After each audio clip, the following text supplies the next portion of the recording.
Now that we have a list of possible topics for a personal narrative, we have a lot written on our chart.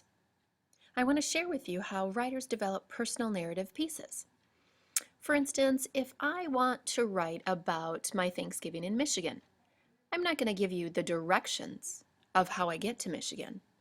I'm going to tell you the story of what I do when I get to Michigan and how I have fun with my family.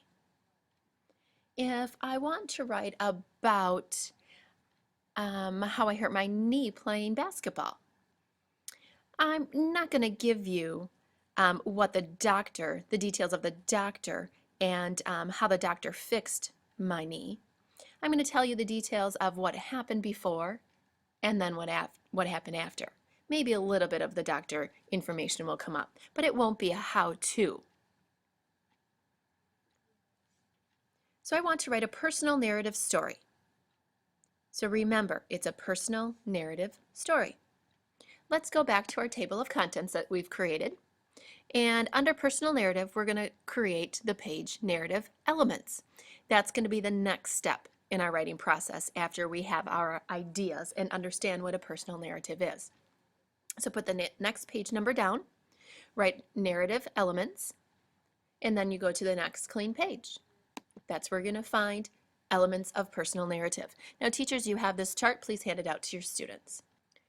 This chart shows us the different elements that personal narratives have. We have character descriptions, we have setting descriptions, plot, and the interesting details, and then we have dialogue, which is the communication between the characters. So it's very important that we set up the character descriptions at the beginning. We want to know who the character is, maybe what the character looks like, and some of the character's characteristics, the ways that they are. Setting, maybe where it takes place. You can give your reader a visual if you set up a good setting to your story. The plot, those interesting details that the writer gives us that tells us what happens in the story. And then the dialogue, which is the communication. Usually you'll find it in quotation marks. We're going to look at a piece that someone around your age has written. And they've used the narrative, personal narrative elements to develop this piece.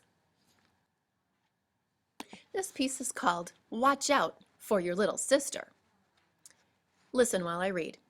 Look for those key elements that we talked about on the previous page. Move, Kiona, I said to my short, curly-haired little sister.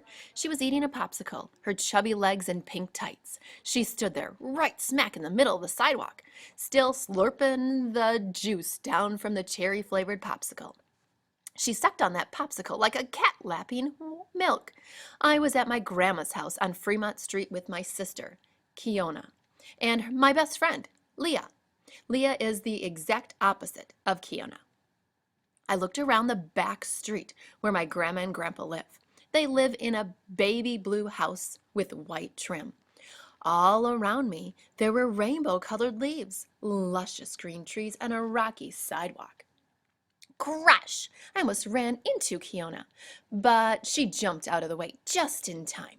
My bike's back wheel washed out as my front wheel flipped forward. I went flying in the air like an eagle soaring in the sky.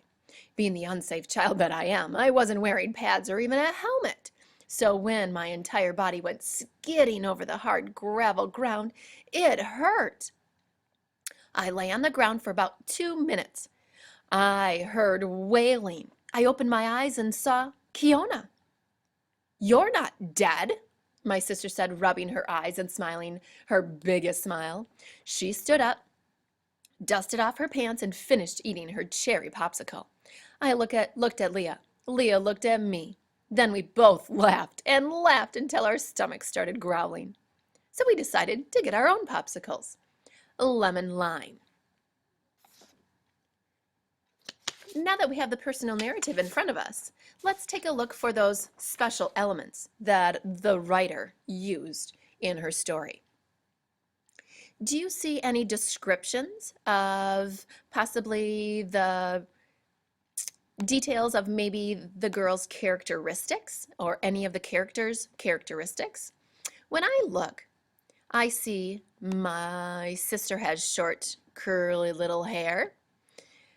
She has chubby legs, and she's wearing pink tights. So we kind of can get a visual of what she looks like. What else might we see?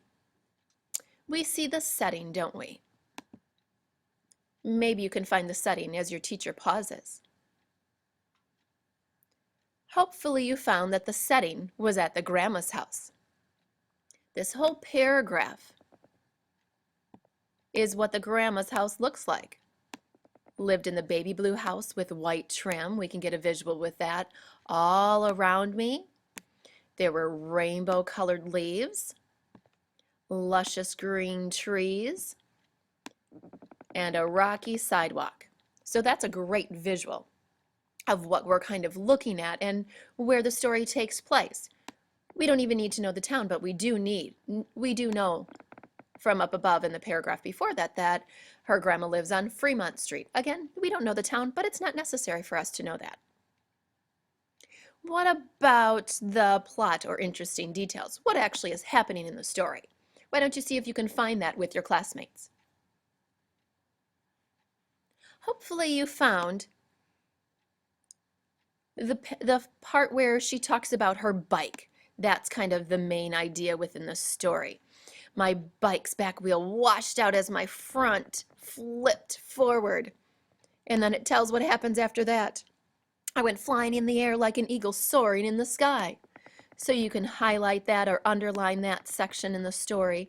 It gives us definitely a good visual. Another visual that you maybe picked up on was she stood up, dusted off her pants, and finished eating her popsicle. And it was a cherry popsicle. She was a little concerned at the beginning when this first happened, but now it seems she doesn't matter, huh? Especially since her sister isn't hurt. How about any dialogue? Do you see any dialogue going on? See if you can find the two sections that have dialogue in them. Hopefully you found "Move, Kiona," and "You're not dead," was what Kiona said when she thought her sister was really hurt, or maybe even dead.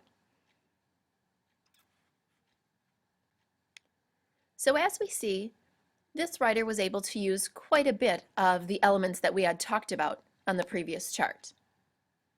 No need to fill them in for now, but know that you could use a chart like this when you're writing your own personal narrative.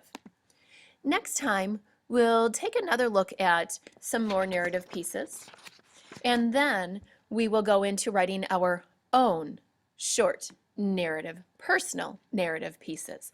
So again, in review, a narrative piece is a true story based on the elements or events of a writer's life.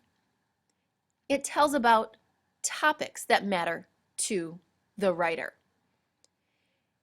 And elements that are used are the character descriptions, the setting descriptions, the details and interesting plot that's set up by the writer, and then the dialogue that goes on within the personal narrative. All elements that make the personal narrative an excellent story. So I'll talk to you next time.